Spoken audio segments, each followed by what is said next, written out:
요새 사회적 분위기나 주변 상황을 볼 때 사람들이 어떻게 살아야 되는가, 어떤 때는 허탈감을 가집니다. 야, 이거 참 사람이 사는 세계가 이럴 수 있을까? 여러분, 허탈감을 갖거나 삶의 방향을 잡지 못하고 이럴 때가 있습니다. 사람 살아가다 보면 그런 경우를 많이 만나게 되죠. 오늘 본문을 보면 예수님께서 이런 모습입니다. 이 땅에서 부활 사역을 마치시고 십자가에 죽으시고 부활한 이후에 성천하신 이후에 제자들의 모습을 기록하고 있습니다. 이때 제자들의 마음 상태는 여러분 허탈감으로 가득 차서 삶의 방향 감각을 잃고 있었습니다. 예수님을 희망을 갖고 따라다녔는데 3년 동안 맥없이 십자가에 돌아가요. 그래서 슬퍼하고 흩어졌다가 예수님이 죽은 가운데 부활했어요. 그러고 이젠 큰 이스라엘을 왕권을 회복할 줄 알았는데 성천하셨잖아요. 허탈감, 그리고 난 후에 우리는 어떻게 살아야 되나 하는 삶의 방향을 잃고 있었습니다. 이런 때 제자들은 어떻게 행동해야 되는지 잘 모르는데 예수님께서도 알려주지 않아 굉장히 어려웠습니다. 삶의 방향을 잃었습니다. 그때 그들은 하나님의 사람이기에 그렇겠죠. 방향을 잃지 않고 함께 모여서 이때 우리가 해야 될 일이 뭐냐? 함께 모여 기도하는 일을 했다는 얘기죠. 우리도 세상을 살아가다 보면 허탈감을 가질 때가 있어요. 야, 참 이럴 수가 있나. 그때 삶의 방향을 잃게 됩니다. 우리도 제자들처럼 이런 삶의 방향이 확연하지 않고 허탈감을 느낄 때는 방법이 없습니다. 우리의 소망이 되시고 길이 되신 하나님께 기도해야 된다는 얘기입니다.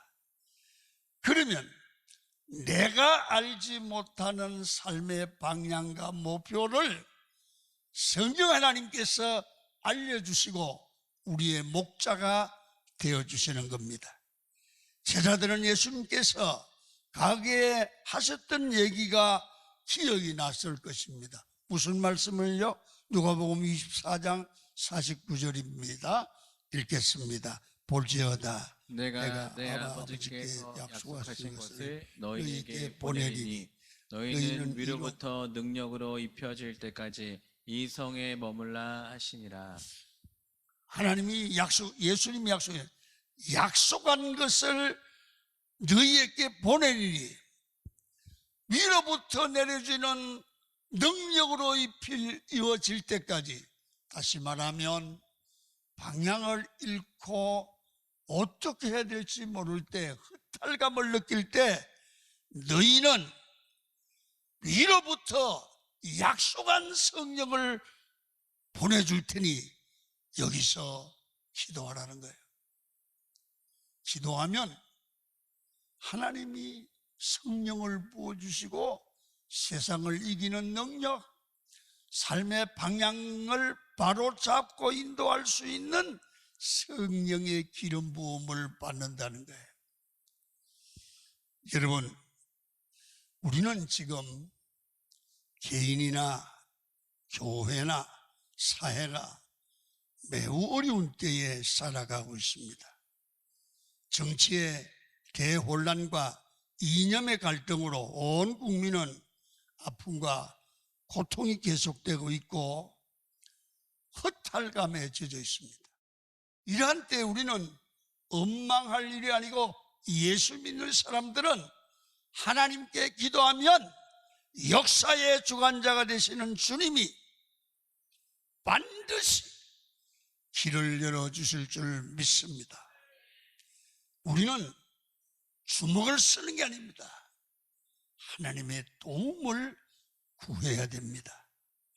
그래서 가정적으로나 사회적으로 교회적으로 나라가 어려울 때 우리는 역사의 주관자 되시는 전능하신 하나님 앞에 기도해서 그 주님이 주도적으로 우리를 이끌어가므로 우리의 미래가 예수 안에 소망이 넘치는 승리자로 거듭나기를 축원합니다.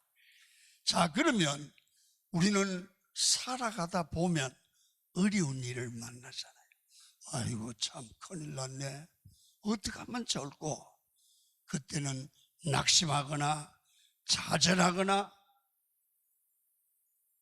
그리고 불평을 해서 해결될 일이 아닙니다.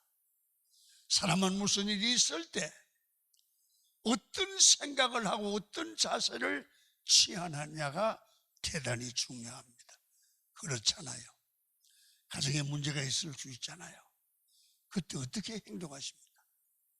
여러분, 교회가 어려움을 당할 때 어떻게 행동해야 됩니까? 나라가 어려움을 때, 방향감을 잃어버렸을 때 우리의 자세는 어떠해야 되느냐? 그때 우리는 신앙적 자세를 취해야 될 줄로 믿습니다.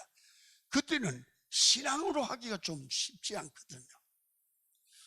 여러분, 그래서 신앙적 자세를 갖는다는 얘기는 무슨 얘기냐면 내 힘으로 안 될 때는 살아계신 하나님의 도움과 하나님의 능력을 받아서 하나님의 힘으로 세상을 이겨야 된다는 얘기죠. 그렇게 해결하면 해결될 줄 믿습니까? 예수 믿는 자체가, 교회 생활하는 자체가 내 힘으로 사는 게 아니고 하나님의 도움을 받아내고 사는 겁니다. 자, 사도행전 1장 오늘 14절과 15절을 우리가 읽도록 하겠습니다. 시작. 여자들과 예수의 어머니 마리아와 예수의 아들과 더불어 마음을 같이하여 오로지 기도에 힘쓰더라. 모인 무리의 수가 약 120명이나 되더라. 아멘.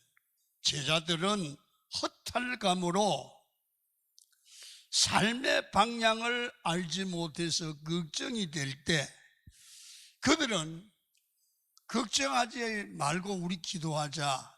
그래서 하나님을 바라보고 하늘의 능력을 구했다는 겁니다.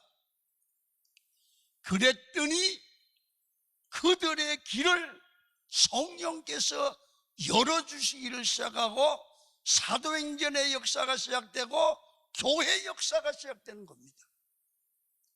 여러분, 세상 사람들이 살아가는 일반적인 세계관이 있습니다. 이걸 수평적 세계관입니다. 무슨 일이 생기면 돈으로 해결할까? 백을 동원할까? 누구를 만날까? 어떤 환경을 취할까? 이게 수평적 관계입니다.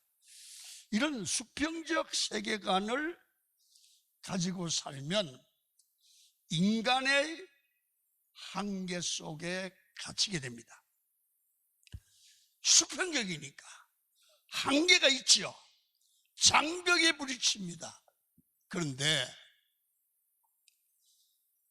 그리스도인들은 세상의 수평적 관계, 세계관으로 살아가지만 어려울 때 보면 예수 믿는 사람들은 그 장벽과 한계를 뛰어넘거든요. 그게 뭡니까? 하나님을 바라보고 구하는 수직적 세계관입니다. 사람이 살아가는 관계는 수평적, 사람과의 관계, 물질과의 관계, 이런 정치적인 관계, 이런 수평적 관계로 힘을 기르고 살아가는 사람이 있는가 하면 우리 예수 믿는 사람들은 수직적 세계관으로 하나님을 바라보고 하나님의 도움을 구할 때, 여러분, 어떤 장벽도, 사람이 생각할 때 해결할 수 없던 장벽도 뛰어넘게 될 줄 믿습니다. 여러분, 제자들은 하나님의 능력을 간구했습니다. 사람의 힘으로 안 될 때 하늘의 능력을 구하고, 하늘의 능력이 임하면 전혀 그에 앞기는 새로운 세계가, 예측하지 못한 축복의 세계가 열리게 될 줄 믿습니다. 여러분, 우리는 이제까지 모든 것을 예수 믿으면서도 수평적 세계관으로, 즉 세상적인 방법과 세상 중심 생각으로 살아왔습니다. 한계에 부딪히지요. 장벽에 부딪히지요. 한계를 느끼지요. 여러분, 이제는 예수 믿는 여러분들과 저는 다르게 생각해 봐야 됩니다. 믿음으로 생각할 줄 아는 은혜가 있기를 축원합니다. 지붕을 뚫든지, 다른 사람은 생각하지 못하는 세계관이에요. 지붕을 뚫든지 지금과 다른 하늘의 방법으로 살아갈 줄 아는 믿음의 사람이 되기를 축원합니다. 나의 노력보다 하늘의 능력을 구할 때 길이 열리게 되지요. 우리가 항상 땅만 바라보고 세상만 쳐다보는 인생인데, 하나님은 삶에서 환난과 고난을 통해서 내 생각을, 삶을 뒤집어 버립니다. 아이고, 이거 안 되겠는데, 이렇게 살다가 망하겠는데. 어떨 때는 말씀이나 자극을 통해서 뒤집어지는 겁니다.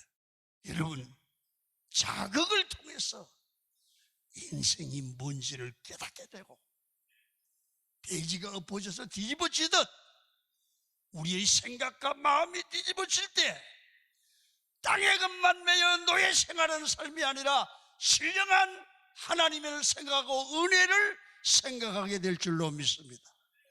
사람이 변화되어 하늘을 바라보는 삶, 하늘의 능력을 구하는 삶을 살아야 되는 것입니다. 그때 세상이 다르게 보이게 되는 것입니다. 여러분의 가정도, 직장도 무슨 일을 하든지 수평적인 시각으로 우선 보이는 것만 보던 눈을 하나님의 은혜와 영적 세계를 보는 수직적 시각으로 눈이 바꾸어지시기를 축원합니다. 세상적 가치관에서 영적 가치관, 눈이 바뀌어야 돼요. 그러면 세상과 사물이 달라지게 보이죠. 오늘부터 어떻게 해서 잘 살아볼까, 성공할까 하는 것보다 먼저 하늘의 능력을 구해서 영적인 세계관으로, 수직적 세계관으로, 신령한 것을 귀하게 여기는 세계관으로 가치 개념이 바꾸어지기를 축원합니다. 사도행전의 시작은 세상만 바라보고 살아가던 사람들이 비로소 하늘을 바라보는 수직적 세계관으로 변화됐습니다. 왜 그랬을까요?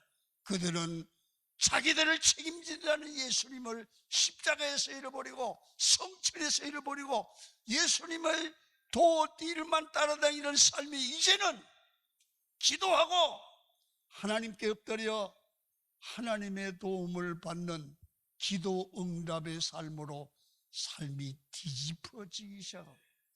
그래서 교회가 세워지고 교회 시대가 이루어지고 사도행전 역사가 쓰여지게 된 겁니다.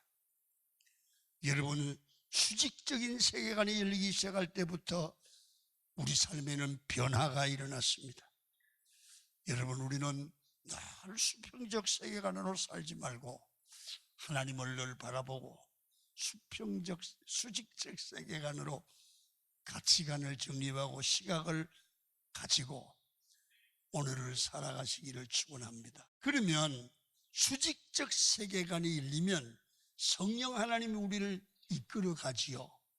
응답을 주시죠. 그러면 그것을 삶에 실천할 때 이 사람이 공부를 많이 했든 안 했든, 잘났든 못났든 이 사람이 어떤 환경에서든지 주도적인 삶이 될 줄로 믿습니다. 리더가 된단 말이에요. 리더가. 오순절에 성도들이 모여서 기도하는 중에 베드로의 마음에 가룟 유다를 대신할 사도를 세워야 한다는 믿음의 확신이 마음속에 왔습니다. 그는 주저하지 않고 일어나서 선포합니다. 자, 1장 15절 16절 볼 수 있겠습니다. 시작. 모인 무리의 수가 약 120명이나 되더라. 그때 베드로가 그 형제들 가운데 일어서서 이르되, 형제들아, 성령이 다윗의 입을 통하여 예수 잡는 자들의 길잡이가 된 유다를 가리켜 미리 말씀하신 성경이 응하였으니. 베드로가 기도만 한 게 아니라 기도하는 중에 하나님이 깨우쳐 주시는 믿음의 확신이 왔습니다. 가룟 유다가 예수님을 배반하고 예수님을 바라는 것에서 사도에서 빠지는 순간 그냥 있는 것이 아니라 성령 하나님께서는 반드시 그 유다의 뒤를 이어 사도를 대신 세워야 된다는 확신이 온 겁니다. 여러분, 그래서 그는 순종하여 이 마띠아라고 하는 제자를 세우지요. 여러분, 교회에서도 우리가 기도하면 기도 응답에 대한 확신하는 사람들이 나옵니다. 목사님, 내가 기도하는 중에 내가 마음에 성령께서 확신을 주셨습니다. 이 사람이 주도적입니다. 아멘입니까? 기도하다가 교회의 능력이 나타나기 시작합니다. 그래서 믿음은 기도하게 만들고 응답받고 행동하고 순종하는 겁니다. 사도행전은 영어로 액트라고 합니다. 그 뜻은 행동입니다. 초대교회 성도들은 기도하고 확신을 얻고 행동으로 옮겼습니다. 기도는 능동적이고 주도적이고 적극적인 인생으로 만들어가죠. 자, 느헤미야 1장 11절을 읽죠. 시작. 주여, 구하오니 귀를 기울이사 종의 기도와 주의 이름을 경외하기를 기뻐하는 종들의 기도를 들으시고 오늘 종이 형통하여 이 사람들 앞에서 은혜를 입게 하옵소서 하였나니. 이런 얘기예요. 주님, 그 성벽 재건하는데 이 사람이 아주 기술도 좋고 아주 좋습니다. 저 사람을 보내소서. 이렇게 늘 나는 아니고 너야. 성교를 가도 나는 하고 당신이야. 그러다가 은혜를 받고 나서 하늘의 응답을 받고 나니까 이렇게 변한다는 거죠. 주님, 제가 여기 있사오니 나를 보내소서. 여러분, 기도가 없을 때는 밤낮 하나님의 일을 하다 보면 남들 핑계하며 살아갑니다. 네가 해라. 나는 하기 싫다. 그러나 기도하면 하나님께서 주도적으로 내가 순종하도록 나를 이끌어 가신다고 말해요. 아멘입니까? 절대로 예수 믿는 여러분들과 저는 세상에 끌려다니지 말아야 됩니다. 하나님이 날 향하신 인생의 목표와 뜻을 가지고 정직하고 순종하게 귀하게 헛된 세월 보내지 않고 하나님께 쓰임받기를 축원합니다. 우리가 신앙생활하면서 늘 느끼지요. 기도하면 우리 삶에 엄청난 일이 일어납니다.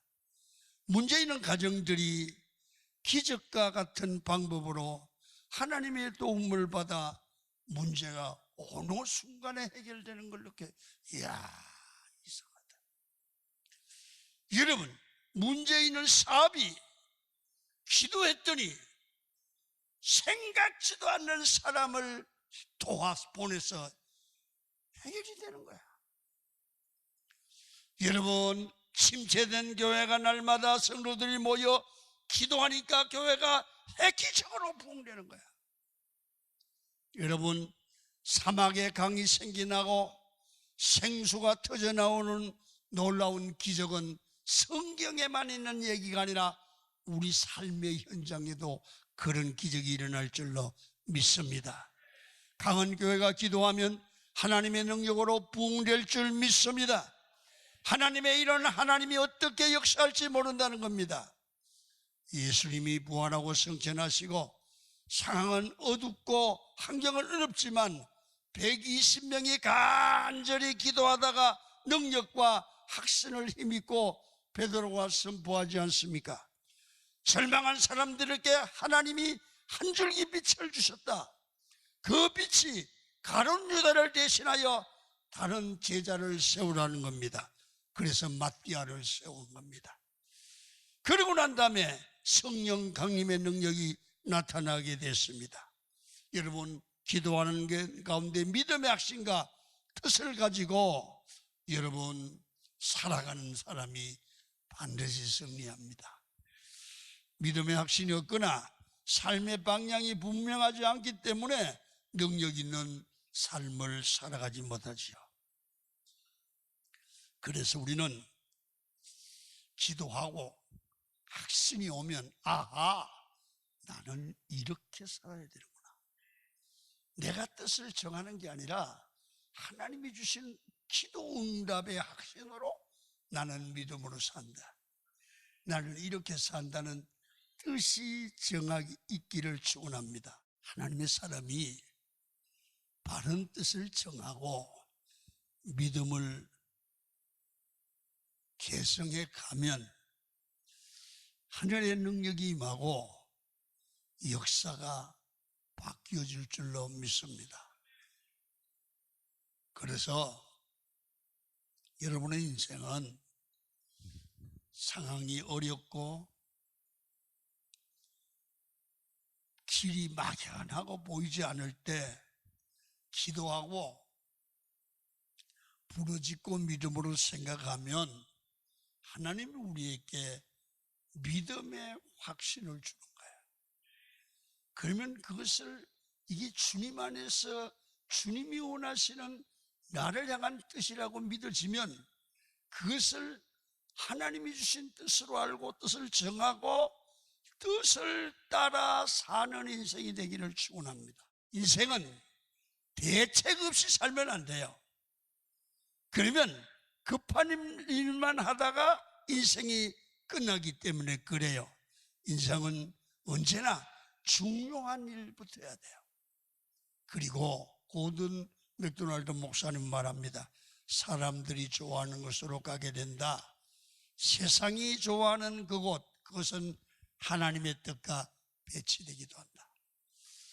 그래서 뜻이 없으면 세상에서 좋아하는 삶을, 세상 중심의 삶을 살게 되기 때문에 능력이 있는 그리스도인의 삶이 어렵습니다. 하나님의 주신 뜻을 명확하게 세우면 어려워도 그 길이 사명의 길이고 부름받으신 길이라는 줄 알면 그 길을 묵묵히 힘이 들어도 걸어가게 되고요.